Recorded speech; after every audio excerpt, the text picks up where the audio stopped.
Nous allons maintenant voir la description des différents acides aminés protéinogènes.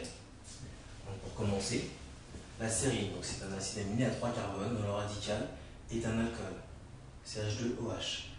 À partir de la sérine, on peut obtenir le glycocol à 2 carbones dont le radical possède seulement un hydrogène.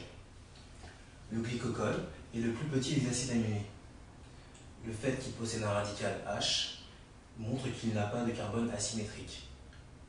Donc on retrouve du glycocol dans les protéines fibreuses, comme le collagène et l'élastine, mais aussi dans des molécules azotées, comme la créatine et le glutathion.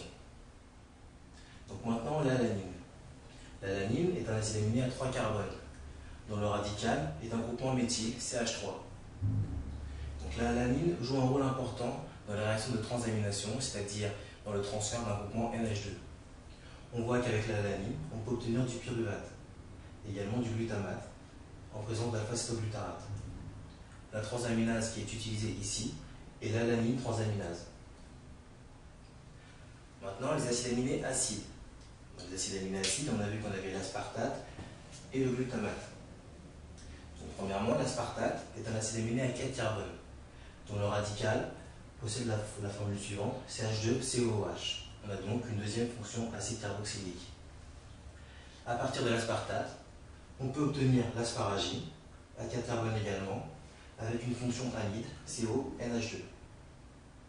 L'aspartate joue également un rôle dans les réactions de transamination. On obtient donc de l'oxaloacétate et du glutamate en présence d'alpha-cétoglutarate. La transaminase utilisée ici est l'aspartate transaminase. Enfin, le glutamate est un acide aminé à 5 carbones. À partir du glutamate, on peut obtenir la glutamine, qui est son amide, à 5 carbones également, avec la fonction amide CONH2. Le glutamate joue également un rôle dans les réactions de transamination. On obtient à partir du glutamate et de pyruvate l'alanine et l'alpha-cétoglutarate. La transaminase utilisée ici est l'alanine transaminase.